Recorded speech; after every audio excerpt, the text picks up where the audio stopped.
Jai Hind students, in this video I am going to discuss sex linked recessive traits. In the previous video I have discussed sex linked traits only. Sex linked traits can be dominant or can be recessive. Dominant when on the both X chromosome of female, if dominant allele will be present, then it is dominant trait. But in male we have already discussed that only one X chromosome is present, and this only single X chromosome is responsible for the sex linked traits. Okay, Y chromosome doesn't play a role in carrying the sex linked traits. Y chromosome has its own traits that is carried in male only, means father to son, son to his son, grandson. Okay, that part is we will not study in this. We will study only the sex linked traits, and these genes, sex linked genes, are mainly deal with the genes present on the X chromosome. In female 2 X chromosomes are present, and in male only 1 X chromosome is present, and this only 1 X chromosome plays the main important role. So sex linked recessive traits, अब हम जान गए हैं कि ये sex linked recessive traits है, तो आप जानिए कि ये ट्रेट कब अफेक्टेड होगा, कब नहीं होगा. फीमेल के केस में दोनों एक्स क्रोमोजोम पे रेसेसिव अलील रहेंगे तो फीमेल अफेक्टेड रहेगी. एक एक्स क्रोमोजोम पर डोमिनेंट और एक एक्स क्रोमोजोम पे रेसेसिव अलील रहेगा तो वो फीमेल अफेक्टेड नहीं रहेगी फिजियोलॉजिकली. फिनोटिपिकली वो हेल्दी रहेगी, लेकिन करियर कहलाएगी, वो एक अफेक्टिव जीन को कैरी कर रही है. और आप समझ लीजिए कि केवल ये एक सिंगल अफेक्टिव जो क्रोमोजोम है, डिफेक्टिव क्रोमोजोम जो है, वो मेल को रेसेसिव के केस में भी बीमार पड़ने के लिए, डिफेक्ट करने के लिए काफ़ी है, क्योंकि रेसेसिव के केस में होमोलॉगी के लिए वाई क्रोमोजोम है नहीं, सिंगल एक्स क्रोमोजोम ही आपके डिजीज़ को डिटरमाइन करता है. तो रेसेसिव के केस में, और अगर वो मेल हो तो कोई पेयरिंग की ज़रूरत नहीं है, वो सिंगल एक रेसेसिव अलील भी मेल को इफ़ेक्टिव कर देता है सेक्स लिंक्ड रेसेसिव के केस में. और अगर दोनों एक्स क्रोमोजोम पे डोमिनेंट हो तो ऑफ कोर्स वो लेडी कम्प्लीटली हेल्दी है. Means if I am healthy and I don't have any sex linked recessive disease, means my chromosome has dominant nature of Aleel of that disease. Okay, now in the case of male, जैसे हम autosomes में देखो बेटा, mail and female अलग करके नहीं पढ़ रहे थे, ये सेक्स लिंक पढ़ रहे हैं. यहाँ मेल एंड फीमेल का क्रोमोजोमल स्ट्रक्चर डिफरेंट हो जा रहा है. सो सेक्स लिंक्ड में मेल एंड फीमेल को हमेशा ध्यान देंगे. In case of male only one recessive allele present in the male is affected, and if it is dominant the male will be healthy. There is no carrier of sex linked recessive in case of male. जैसे female में यहाँ ये career है, disease carry कर रही है. Mail के case में सेक्स लिंक्ड ट्रेट का कोई करियर नहीं होता है. मेल या तो कम्प्लीटली अफेक्टेड होता है या वो हेल्दी होता है. ओके, तो जब भी आप एक पेडिग्री चार्ट देख रहे हैं और उसमें आप देख रहे हैं कि मेल ज़्यादा अफेक्टेड है इन कंपैरिजन टू फीमेल, तो आप सबसे पहला ट्रिक ये अपना लीजिए कि that pedigree chart is sex linked. जब भी आप पेडिग्री चार्ट देखें और देखें कि उसमें मेल जो स्क्वायर है वो ज़्यादा पेंटेड है, रेड इन कलर ज़्यादा है, मीन्स वो सेक्स लिंक्ड है. उसके बाद आप चलिएगा कि वो डोमिनेंट है, रेसेसिव है. तो हम यहाँ रेसेसिव की बात कर रहे हैं. डोमिनेंट के केस में भी मेल ही ज़्यादा अफेक्टेड रहेंगे. Now so the same thing here written, for a daughter to have the trait, the father must also have it. क्योंकि एक डॉटर में जो है, डॉटर का जो एक्स, डॉटर कैसी होगी, एक्स एंड एक्स होगी. और ये कैसे बन रही है, एक फीमेल से बन रही है, मीन्स एक फीमेल से होगी. एक फीमेल इसकी मदर एक्स एक्स होगी और फादर इसका एक्स वाई होगा. तो ये जो डॉटर का जो ये आपका 2x है, वो एक x कहाँ से आ रहा है, एक x इसकी मदर से आ रहा है और एक x इसके फादर से आ रहा है. So for a daughter to have the trait, जो यहाँ पे लिखा हुआ है, for a daughter to have the trait her father must also have it, क्योंकि फादर को भी ये XA क्रोमोजोम पर यहाँ पे रिसेसिव अफेक्टेड जीन होना चाहिए, तभी यहाँ ये आएगा। और मदर इसकी या तो करियर होगी, ऐसी वाली बिग ए स्मॉल ए के साथ, ये मदर जो है XA और XA करियर होती है, या तो करियर होगी और या कंप्लीटली डिजीज्ड होगी, ऐसे। The same thing here it is written that for a daughter to have the trait, or which trait? Sex linked recessive trait. We are not discussing dominant trait. For the trait, her father must also have it, because sex linked disease के case में जो mail होते हैं या तो completely affected रहेंगे disease से, means defected नहीं कहेंगे, not a good term, affected रहेंगे, या तो completely हेल्दी रहेंगे। सेक्स लिंक्ड रिसेसिव हो या डोमिनेंट हो, दोनों के केस में मेल करियर नहीं होते हैं। And her mother must have it, या तो वो डिजीज्ड हो या करियर हो, लाइक दिस।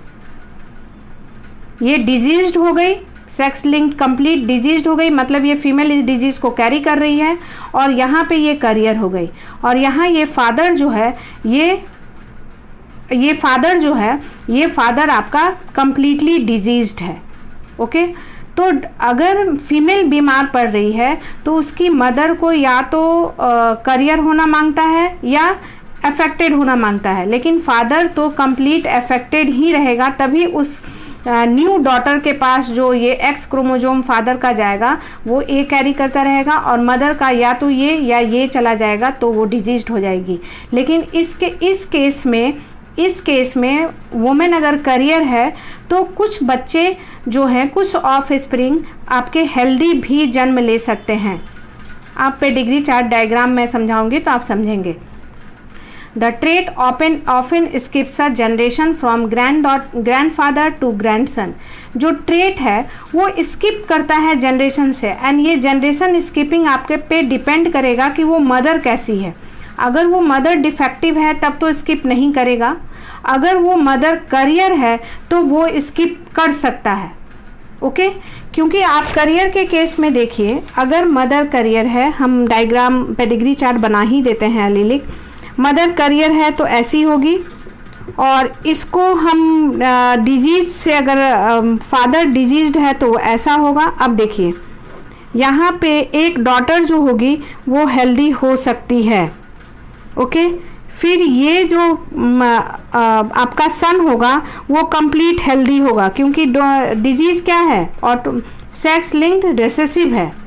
तो रिसेसिव के केस में ये तो डॉटर केवल करियर हो जाएगी लेकिन हेल्दी दिखेगी, ये सन बिल्कुल हेल्दी रहेगा। और मानो वो कपल जो है वो 2 बच्चे पे ही स्टॉप कर गया, तो ये जनरेशन स्किप हुआ ना। ये इस लड़की की शादी अगर किसी अफेक्टेड से हो जाती है, ऐसे वाले से, लड़के से, तब उस जनरेशन में आपके नेक्स्ट जनरेशन में ये और ये अलील मिलकर XX जो ग्रैंड डॉटर है वो बीमार दिख सकती है, लेकिन उसकी मदर तो हेल्दी दिखी।